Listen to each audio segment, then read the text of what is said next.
Chaka ndi chimenechi chikupita kumapeto.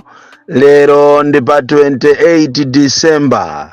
Ndiye nkumafusafusa nkumati kodi iwe nzanga osauka pamene chaka chikupita kumapeto wapangapo chani chopindulira dziko lako? Wapangapo chani chopindulira family yako? Wapangapo chani chopindulira iwe mwini? Chifukwa mavuto amene ali muno Malawi ndi atonse, koma Amalawi ambiri timasankha kukhala chete kumangolankhulira m'mimba osafuna kuyima pa chilungamo.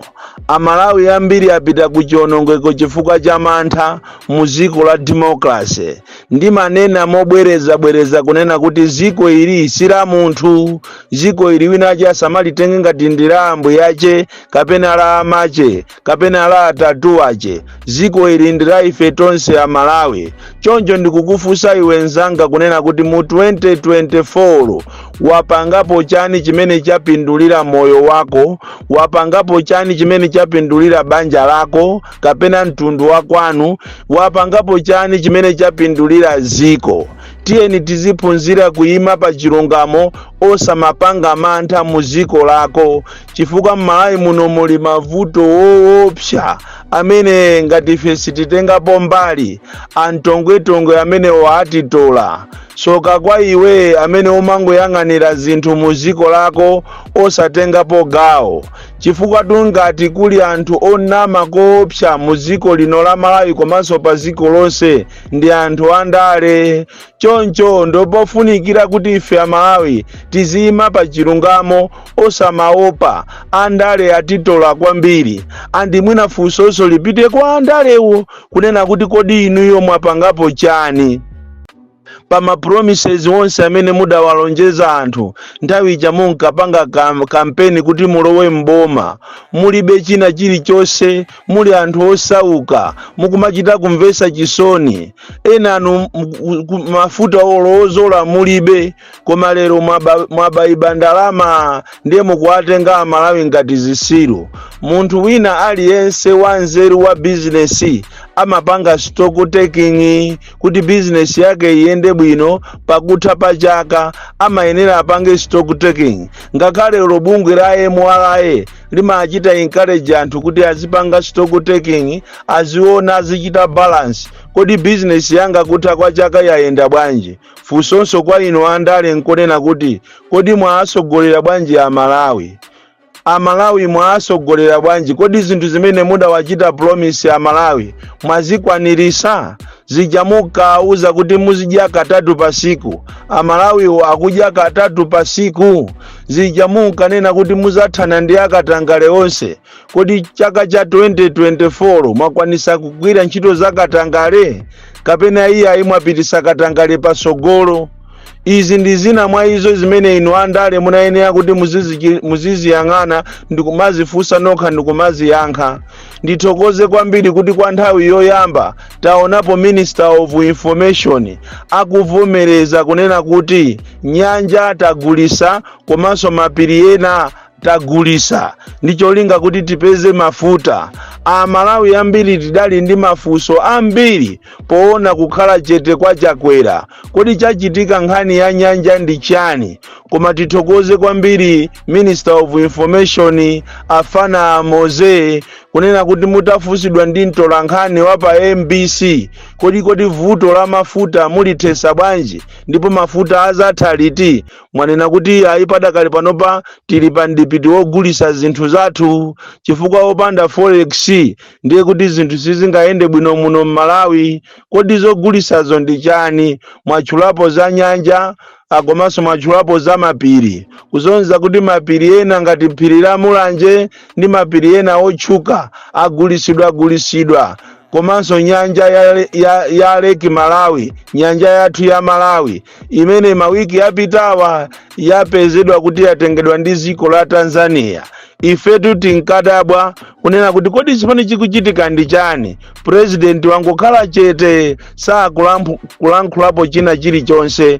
koma inuyo a Minister of Information tikunyadireni kwambiri, tikunyadireni poyima pa chilungamo poauza amalawi pa program imene ijayo kunena kuti mwagulisa nyanja komanso mwagulisa mapiri. Ayi tikuthokozeni, chilungamo chake amalawi tachidziwa, koma ndafuna ndikuuzeni kunena kuti ngati mwagulisa di nyanja imene siku lina ikuvutani makamaka apa tikupita ku kampeni pa imene ikubola ni mimba chifukwa nyanja imene jasiyo kambirana, nyanja imene jasiyanu, nyanja imene jasiya chipani cha MCP ndi nyanja ya ziko la Malawi. Andi palibe amene ali ndi mphamvu ndi ulamuliro ogulisa nyanjayo. Ndiye ngati mwapangana ndi aziko la Tanzania ndikupanga madiru yanu, ife tinkadabwa kodi ziko lili ndi ame, ziko lili ndi asogoleri kwaona Tanzania kumanga doko pa nyanjapo, kwaona Tanzania pano walamula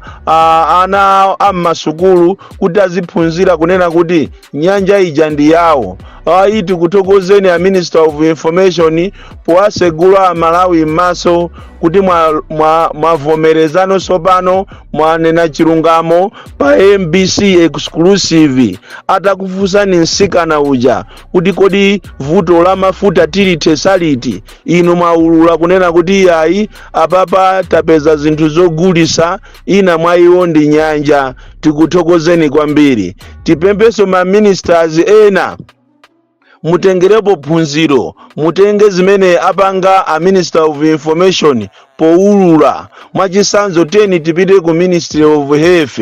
Ku Ministry of Health kuli mavuto opsa, ndipo ngati kuli munthu amene amakumana ni mavuto ku Ministry of Health ndi health worker amene ali ngati health surveillance assistant, aja okolopa muzipatala awa amavala za griniwa ndi anthu amene amatengedwa ngati agalu, awa ground labor amatengedwa ngati agalu sasamaliridwa ata. Ndipo makaye uyu health worker kupatula kuti kuchipatala kwa kulibeko mankhwala, kulibeko mabandage, kulibeko ngakhale mapaketi oyikiramo mankhwalawo, aliyense ngati mankhwalawo angapezeka kumamangidwa mu tissue, akumangidwa mu nyuzi. Koma ngati kuli munthu amene amazunzidwa kwambiri amene saganiziridwa ndi health worker. Tapitani kumatawale kuchokera pa 17 December kunali briefing yolembesa maneti yochita register anthu amene akuyenera kuti akhale m'matabuleti kandi kampeni kaya ndi zomwezi zobera zisankhozi. Panopa kwayambika system ina imene ma health workers aphunzisidwa how to use a tablet. Tikunena pano kuchokera pa 17 December 18 December ma health worker akumatawale kuzomba analowa mkalasi ndi kuphunzisidwa how to use a tablet kuti achite register anthu maneti omwe watu kumachita register anthu. Ndipempho langa ngati isali plani yonena kuti mubereso zisankho pochita register anthu ndikumana mizira maneti. Koma nkhani imene mwina ndi ya siku lina, koma nkhani imene tabwerera pano ndiyonena kuti musamawatenge ma health workers ngati ndi agalu, musamawatenge ma health surveillance assistant ngati ndi anthu osafunika, ndi amene achita promote nkhani za umoyo muno Malawi kwa zaka zambiri. Ena nunso muli m'maofesi mwanu musagugwira ntchitoyo, lero mukukatenga anthu kukalowesa mkalasi kwa 2 days ndi kuanamiza kuti aliyense azilandira 36,500 kuchokera pa 19 ndikukalowesa ku field ndikuyamba kugwira ntchito yoyo yotolera mayina data ya anthu okuti azalandire maneti yake yonso mmati mukachita register anthuwo simmapasa manetiwo kwa 3 times now. Kwa nthawi yochulukira katatu munawalemba koyamba simunapase, munawalemba kachiwiri anthu ajasana andire maneti, munawalembaso kachitatu. Panopa mukupitako kachinayi ni matabuleti pamene tayandikira zisankho ndikumaka walembesa anthu zuwa likumenya anthu osadya chamamawa kumaka agwirisa ntchito. After 5 days akugwira ntchito mu field mamawa ndi madzulo osadya mwapezeka kuti mwasinthira pologalamu kunena kuti iye amene asapitirize kulemba koma akakhale anthu akumizi kwambiri ma health workers ammizi ndi amene atazikapitiriza pologalamu imeneyi yolemba anthu kumayika ma tablet. Ndalama zokwanira 300,000 anthu aja simunawapase. Ndikumafunsa kuti kodi Minister of Health uliko zokuti anthu ako akuzunzika not only in Matawale koma ngakhale kunsanje mukumaona mizira anthu a Global Fund kuti ndi amene akupereka ndalama zosakufuna kuzichita lilizi. Anthu akuzunzika kwambiri mukuana miza kupita ku field kuchokera kunsanje kukafika ku Chitipa kuli program ya maneti imene anthu ake simukuwapasa ndalama makamaka ndi system imene mwayamba inu masiku ano yomana mizira kunena kuti ndalama tikuyikirani mufoni ndalama zosizibwera ndi awawa akuzomba ku Matawale azunzika anthu kwambiri ma health workers. Ndipo chilungamo chache nchonena kuti ma health workers akudandaula ndipo adandaula kwa president owawo wa anthu osauka kunena kuti agwira ntchito yapwitika ndipo ndalama zonse kwa DHO azidya ndalama zokuzomba. Ndikunena kuti inu akhumbize chiponda muziwe kunena kuti kwa DHO akuluakulu aku ministry muziwe zimene zikuti DHO zomba yadya ndalama za ma health workers ndipo sikuzomba kokhago iyayi ngakhale ku Chikwawa ngakhale ku Nsanje ngakhale ku Mulanje ku Phalombe Chirazulu tupite ku Nzimba kumeneko ndiye amatenga anthu akumeneko ngati ndi Ankhwere. Ku Minister of Health anthu akuzunzika kokopya monga mmene akuzunzikira kujeni ku polisi. Tikunena pano ku polisi sonako anthu ambiri akuchita resign. Ndiye muzifuse kuti kodi ntchito ijati nkanena tiliyana kuti when I grow up I want to be a policeman, I want to be a policewoman. Anthu akuithawa chifukwa chani? Treatment imene mukupereka kwa anthu, masalaries yawo ochepa, kuwazuza anthu ngati ndi alonda koma chikhalire ni chwali ya polisi. Tikapita kuwame kondeyi ndiye bola tunundwe ndi amene anayigwira ame anthu ankamva kukoma. Izi zilipo masiku ano zingokhalira lero Malawi mawa Kenya ali kuujeni ali Mozambiki siku linalo uyo ali ku Netherlands angoenda zikoli ku ame tukumene koko. Choncho inu aku Minister of Health mukwenera muziwe kunena kuti ma health workers akuzunzika. Awa amavala za green wa amakolopa zonyasa muzipatala ngati kuchipatala ngati Kamuzu Central, Zuzu, Queens ndi zipatala zosiyana muno Malawi. Anthu ena aja anapeza pakana matenda chifukwa chofuna kupulumutsa miyoyo ya anthu koma anthu amene aja kuti mwapase ma allowance ayi magawana nokha afiti inu anthu anu andale abe inunso mube. Ndizomvesa chisoni kuyang'ana private sector kuyang'ana azilonda boma linakhazikisa minimum wage kunena kuti minimum wage ndi 100,000 koma mukachite cheki muona kuti azilonda ambiri akumalandira 50,000 35,000 salary yetu imene yoyo akakhala kuti mulonda yo walandira ndalama ndi 70,000 yeti boma lili ndi maximum minimum wage imene ndi 100,000. Tikuzuza na tokha tikapita mwenye munde siya nkhani imene isiye mwene mwenye munde anthu akuzunzika mokopya amalandira pa wiki paja 2,000 ati amene malipiro akamachoka every Saturday ngati lero masana amaseka amwenye ambiri 2 koloko kapena 5 koloko amampasa mundiyo 2,000. Kumaganiza kuti kodi 2,000 imeneyi ana akadyesera pati kodi 2,000 imeneyi renti ikakwana?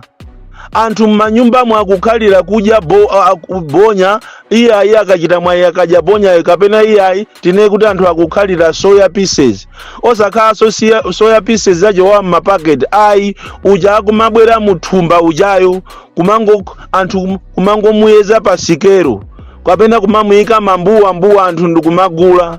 anthu Malawi muno akuzunzika abale anga mukamakhala kubomako anthu akuzunzika pamene mukumapanga mapulogalamu anu okuba pamene mukumapanga ndale zanu pakana lero mukupitirizabe kumatuma anthu kumagula za nzika yeti registration process munayimika mukutumabe anthu kumakagula za nzika mukutumabe anthu kumakagula zovotera samalani anthu muziwe kunena kuti anthu akuzunzika muno Malawi lero li anthu akukhalira kumakagula ufa kuugula ufa wa mpaketi ya ing'ono kumakaphika nsima kumva chisoni ndipo inu makampani amene mmapanga soya pieces mukamakhala kuti soya pieces muja mukusiyamo mpweya mukulakwa zimene zijazo ndi ena mwa madaliso anu ndi chifukwa chemwina machini anu samaonongeka anthu akudalira zomwe zija kudalira zomwe zija kumadya zimene zijazo soya panopa ndi mmene avutira mafutamu paliponse Malawi muno china chichonse chavuta ndiye ndikufunsa kuti mukupanga stock taking inu anthu andale mmapanga stock taking chifukwa ngati mmapanga di stock taking mukanaona kuti zimene mmalankhula zija ndizoona. Last week IMCP anali pa press conference kuzuzula chipani cha DPP kunena kuti sichikupanga bwino lero liti kunena pano mupite pamponera mukapeza kuti IMCP anaitana onse a UTM kuauza kunena kuti amene munasapota kabambe atabwera kuchipatala kumenenso munamulesa kulankhula onse achoke kumponera ndiye ziko likhalabwa zimene amanena akulu anu pa press conference paja ndi zimene mukupanga zikugwirizana kumponera kuli uchisiru kwambiri ndi kumenenso kwapita fertilizer wambiri mabagi ma thousands ma millions a fertilizer kumanama kuti ni ma mega farm koma munthu yakulandira 1500 bags ya fertilizer munthu mmozi kumponera ndikumene kwachuluka uchisiru kwambiri ngakhale anifi ambiri amene achita benefit ndi yakumponera iyitu nifi mwayilowesa ndale kuti tiululatu zambiri nifi kupanga zinthu zoopsa nifi ndi ulula sopano maina ndi tchula katundu amene muli naye mwaba inu nthawi imeneyi katundu amene mukupanga inu madiru anu kumene goko ndalama zimene zikupita kuchipani zonse tiulula situ kunyengereraso munthu iya tikunena tu nifi iyi mwayisintha makalazi kuti ngati mukufuna kupanga ma t-shirt ndi ya green a red kapena a black nifi tu imeneyo mwayisandusa sowano nifi ngati ya chipani ndikupempheni kunena kuti chaka ichi cha 2025 you must walk the talk nonse swazipani musamalire ma supporters anu makamakawa amene amachedwa kunena kuti anthu anu amene amakuyang'anirani ma monitors muasamalire tikunena pano zipani zonse kupatula wakubawa simunapase ma monitors ndalama zawo kuchokera ku PP kuchokera ku UDF kuchokera ku Afford kuchokera ku DPP ma monitors yakudandaula kwambiri UTM nkati kudandaula kunena kuti ndalama zawo simunapase ngati pakana lero ine ndimangoyima pa chilungamoto ompweteka zimpweteke zomusangalasa asangalale nazo kumene ndimangoyima pa chilungamo kuti Amalawi yakuzunzika kwambiri mu ziko lawo Nicolindo, the DC, mwana woopsa kwambiri, the most deadly and dangerous child from Jeza Village, T.A. Mabuka, box 76, Mulanje, Malawi, Southern Africa.